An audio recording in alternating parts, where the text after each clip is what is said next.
ایک کہانی سناتے ہیں، اور کہانی کا نام ہے مانو کا روزہ۔ ماہ رمضان آ گیا تھا، سب بچے بہت خوش تھے اور اللہ پاک کا شکر ادا کر رہے تھے۔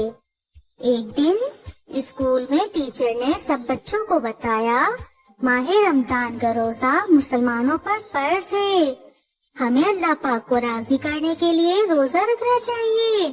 ایک دن زارا، سارا اور نازو کھیل رہی تھی کہ مانو روتی ہوئی آئی۔ سب بچوں نے پوچھا، مانو کیا ہوا؟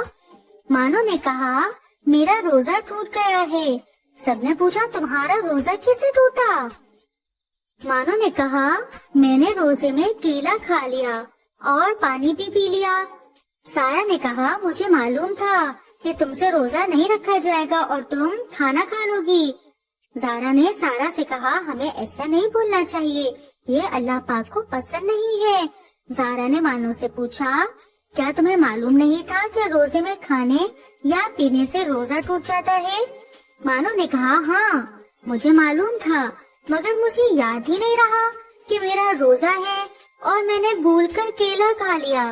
جب میں نے کیلا کھا لیا تو مجھے یاد آیا کہ میرا تو روزہ ہے۔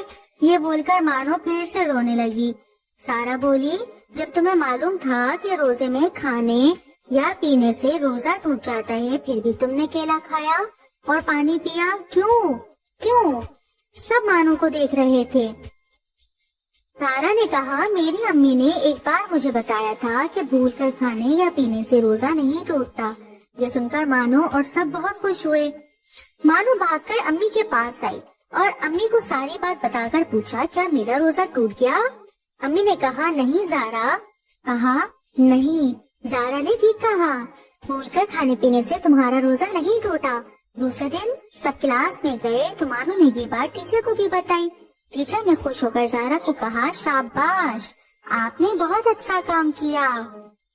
تو پیارے بچوں، دیکھا آپ نے کہ جو بچے ماہ رمضان میں روزے رکھتے ہیں اور بھول چوک کر کچھ کھا پی لیتے ہیں تو اللہ تعالیٰ ان کو معاف بھی فرما دیتے ہیں اور ان کا روزہ قبول فرماتے ہیں اور بچوں سے خوش بھی ہوتے ہیں۔